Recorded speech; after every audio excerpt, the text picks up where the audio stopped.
I've been on a low, I've been taking my time. I feel like I'm out of my mind. It feel like my life ain't mine.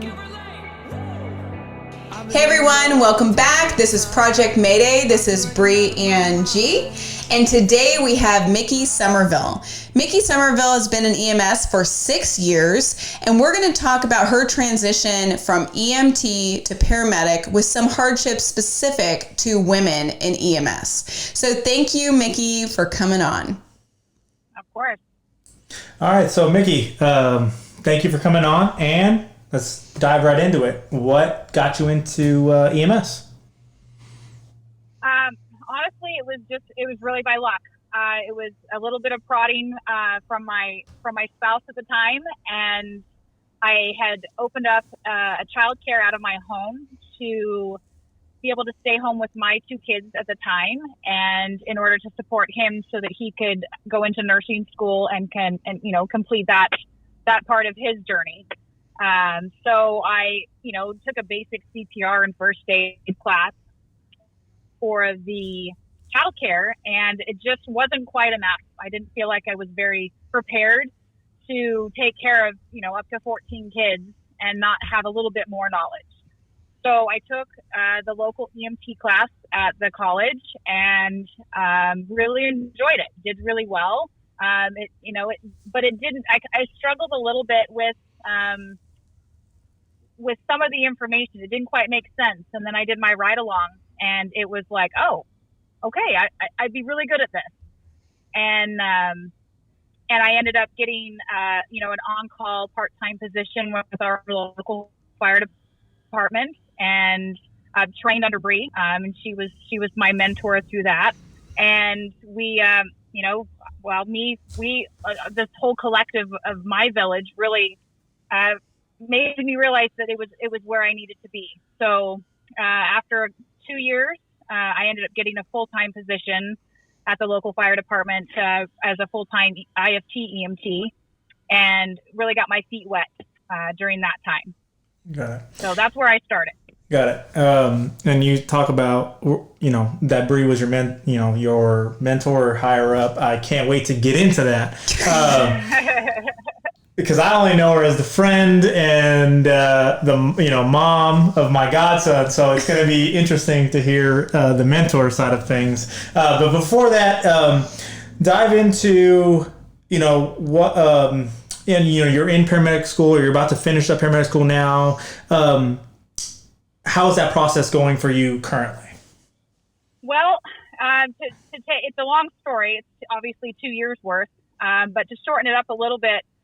It took me about 3 years to decide that I was going to actually go into medic school. I had a lot of pushback. I had a lot of support. I had a lot of, other people's opinions about what I should be doing with my life. And I mean, I'm pushing 40. It's not like I'm in this for the long haul. This was a very abrupt decision. As abrupt as 3 years can be. But it took me about 3 years to decide that I was going to make the jump. And I enrolled and went up with friends that I worked with, coworkers. We all went up together and entered into the program at College of the Redwoods and flew through the first semester. It was like, all right, this is it. A few struggles here and there trying to understand different things, but to be expected. Finished that first semester, and it was a struggle personally as far as, family dynamic and having 3 young children. I had a baby in 2016 between all of this. So I had 3 kids, ages, baby to 8 years old, and trying to navigate that was tough. So my personal side of my life really, really put a halt on paramedic school for me. I could not get rid of the guilt. The mom guilt was legit. It was something I had never experienced as a mom. I had never experienced on a professional level how to get around all of that. I wasn't 100% for anybody. My employer, I wasn't 100% for my kids, myself, my spouse. It was garbage. So I made the decision after the first semester of medic school to not go back because I was falling apart. I wasn't sleeping. I was working full time while trying to study. I hadn't even started clinicals. And I couldn't see how it was going to get any better. And I wasn't up for that at that time. So I finished the first semester and got my credits, but opted to not go back. And then during that summer of the second semester, I'm watching my coworkers and my fellow students go through their internships. And I worked with one of my coworkers, who was also a classmate, and I was his EMT during his internship. And I realized on one call that it was like, this is where I'm supposed to be, and this is what I'm supposed to be doing. It just took a lot longer for me to figure that out. And I needed to figure out how to get back to finish. It's a challenge, for sure, trying to figure out how I was going to do that. I was in the middle of a divorce. And, two kids in school, middle school, elementary school, and then one toddler, trying to figure all this out. And I enrolled. They invited me back to come back for the second semester without having to repeat the first, and finished through that, did my hospital time, still 200 hours to finish. And I don't even know how I did it. I told Bree earlier, it was an hour by hour situation where I woke up. I was like, all right, I got 4 hours of sleep. I did that for about 6 months where I slept 4 hours a night, and that's all I could get because I was working 48 to 72 hours a week. I was in school 3 hours away, 16 hours a week. I was having to study. I was having to do a minimum of 48 hours of hospital time in order to complete it when I needed to. So it was, I don't know how I did it. Okay. I lost a lot of relationships with that. I gained a lot more relationships from that 6 months. But I made it through. Yeah. Passed the class, passed my capstone, did my internship, did all my skills testing, and now I'm just waiting to pass national registry. That's amazing. So it was really, really rough for the last 6 to 7 months. Trying to figure that out. So, Mckee, you said that you lacked confidence, essentially, in summary, of going even into paramedic school, the transition from EMT to paramedic. So, why? Was it you didn't have mentorship? Was it the pull at home? Can you kind of dive into that? Because Sure. In the workforce right now, only about 30% of EMS as a general average are female. So, just examining the hurdles, I think we should dive into that for mental wellness of our female first responders. Sure. Honestly, the best support that I had was from work, was my coworkers. I had those paramedics that went through that they knew exactly what I was going through. They did it. They did it. They passed it. They're all working as paramedics, so of course that support was there. But it was really hard when the personal side would come in. I wasn't home enough. I wasn't there with my kids on activities at school. I wasn't there to cook dinner and do laundry. It wasn't, and it was just, the pull was personally. It was being judged from family, from close friends that, are you sure that's really what you want to do? You want to be gone 48 hours a week? You want to be away from home and let somebody else take care of your kids? And it's like, I wanted to show my kids that you don't quit. You don't give up. Even if it's not something I end up doing for another 20 years, because with math, logically, I'm not going to do it for 20 years. But I knew that if I quit, it was showing my kids that they can't do that. Like, if you have something you want to do, go do it.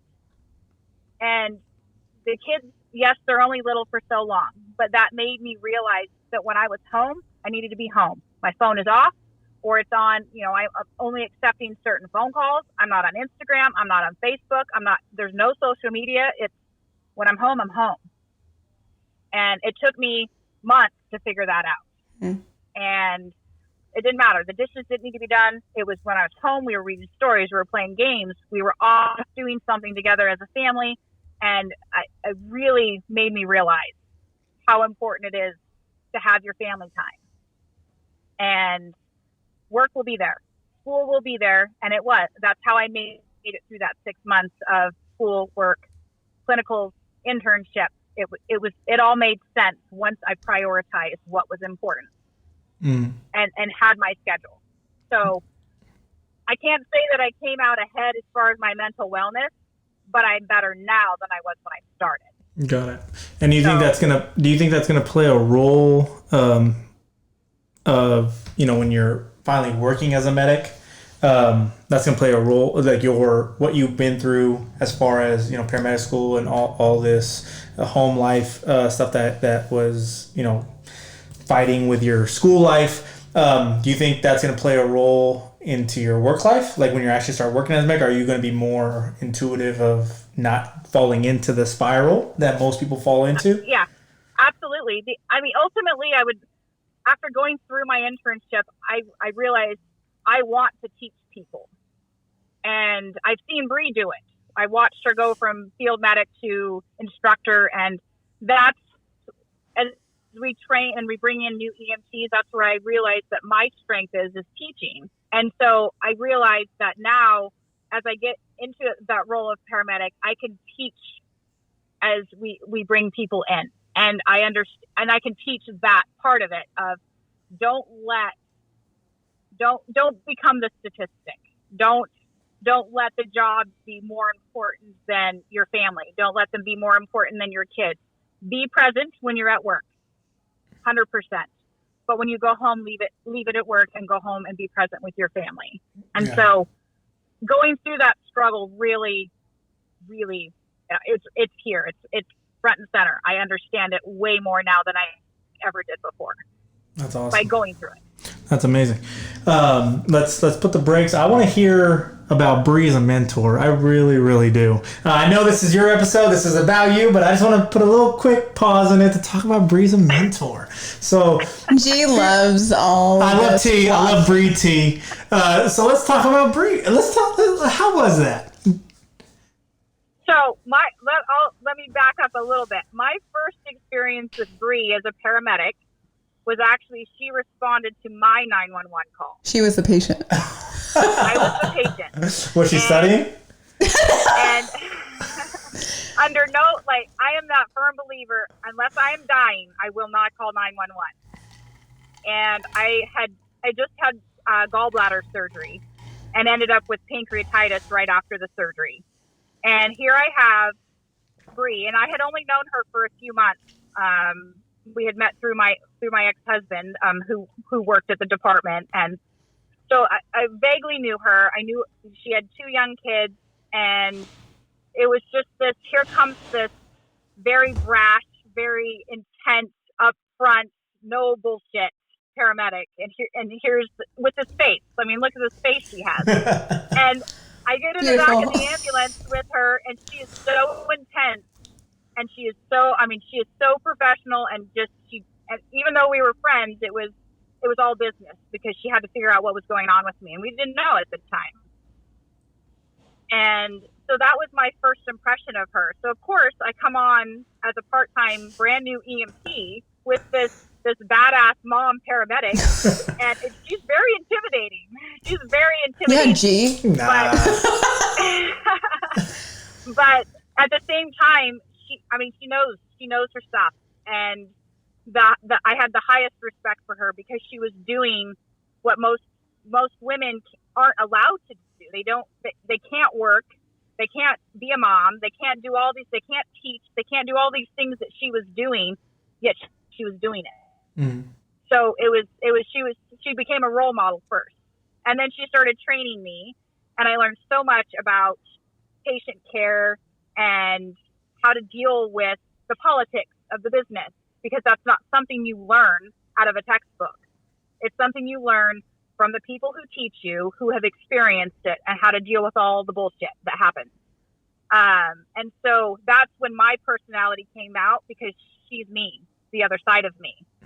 And we talk about that all the time. I'm the blonde, she's the brunette. She's the other.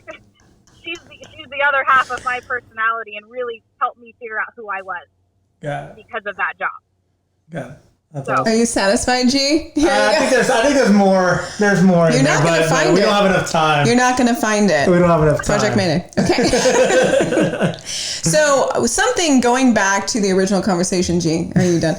Going back though, something that I found really surprising is that you actually went back to paramedic school, because it's already hard to get in. And then when you leave, your confidence goes down. Oh, yeah. So you go back, you don't repeat the first semester. So going into where you are now you've made it through your internship, your clinical requirements, all the hours, all the patient contacts. Do you feel like it was the right decision for you? Absolutely. I wasn't in the headspace to be there the first time. It was a struggle. And having that year off in the field, working more with other interns and other, students that were either, ride-alongs, whatever the case, I realized how much more I learned in the field than I ever did in the classroom. Because the classroom is there to teach you how to pass a test and teach you the finer details that you can't learn in the field. You have to have that textbook information. But I was so much more well-rounded and more confident in myself and how to be even just an EMT and how to approach people in a different manner. So I feel like I learned more in that year than I would have had I completed the second semester. I honestly don't know that I would have passed my internship that first go round had I not had that year off. Mm-hmm. And going into the internship this last summer, it was like I was confident with people. I knew my stuff, and I knew myself and what I was capable of doing. And so I think it saved my self-confidence having that year off. I went in more confident than I was ever that first time around. So, if you had to say something to an EMT considering paramedic school, what would you tell them just from your experience of being told that you were just an EMT?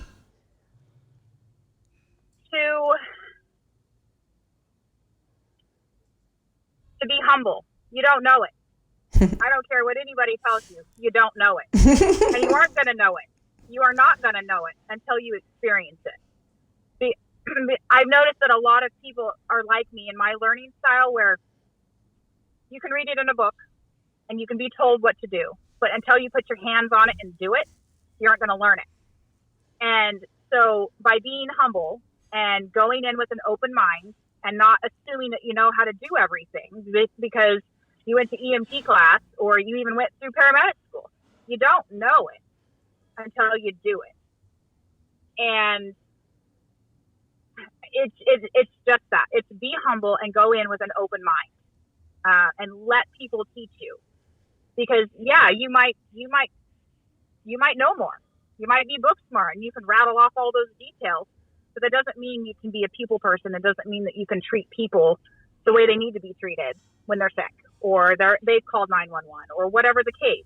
It's be humble and be open minded, because it's that's it. That's all. That's the best advice I can give, and that's what I tell all the new ones that we get: is be humble and just listen.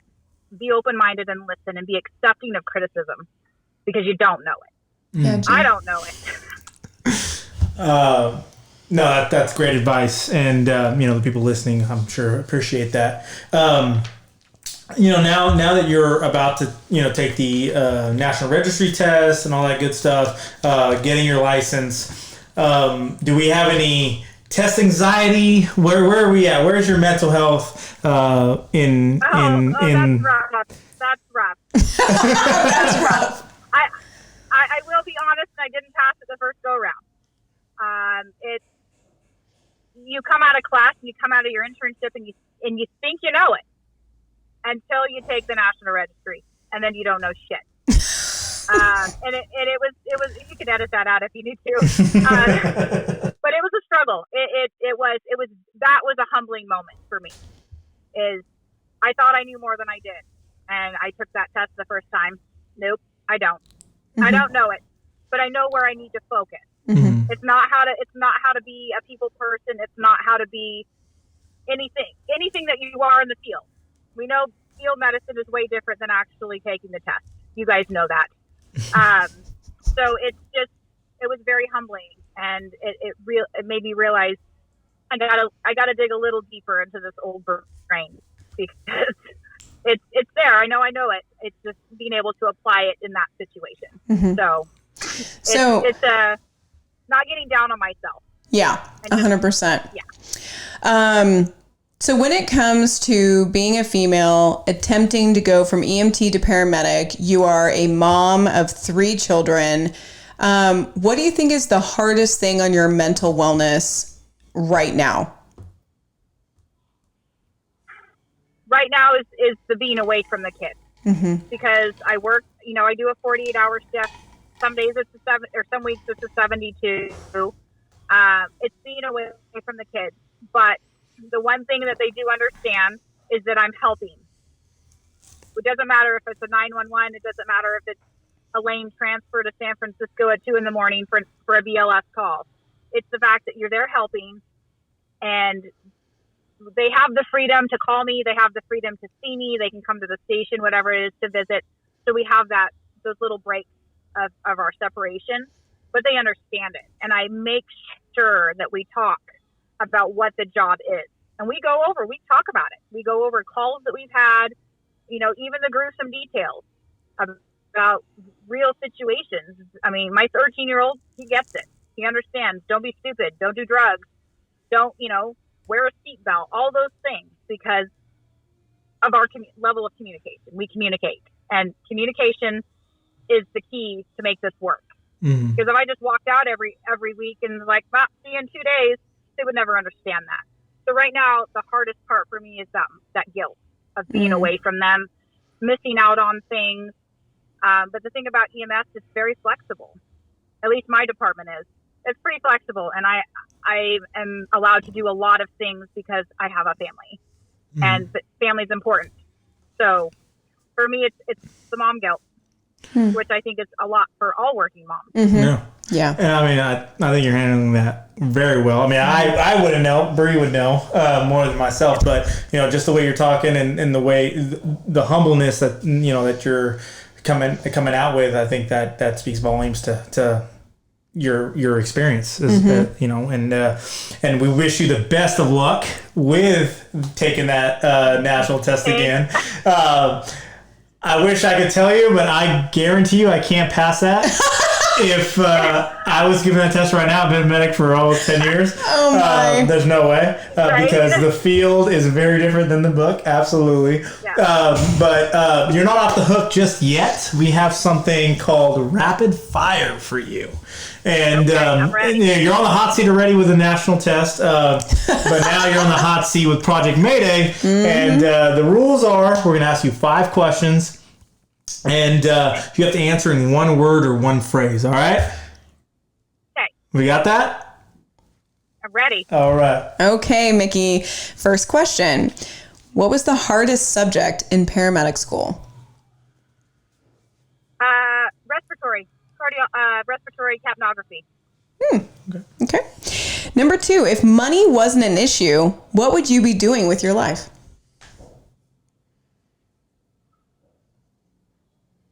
Traveling. Yeah. A side question, where to? 100%. Oh, I want to go Scotland, Ireland. My first bucket list item. All right. Okay, number 3. What are you superstitious about? Oh.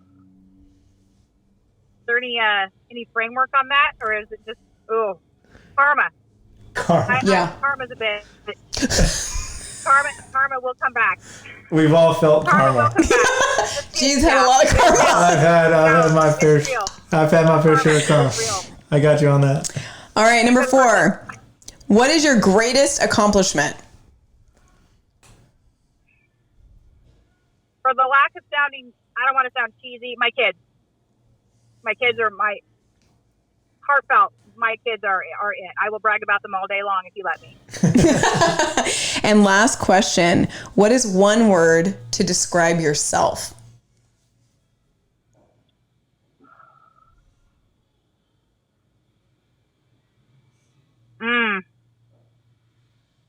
I'm a mom.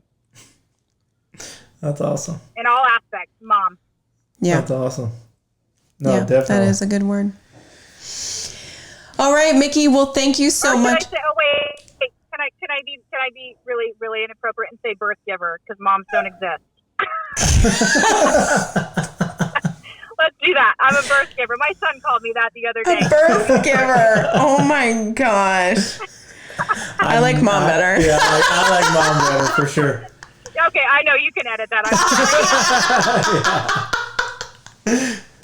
You want to wrap up? Yeah.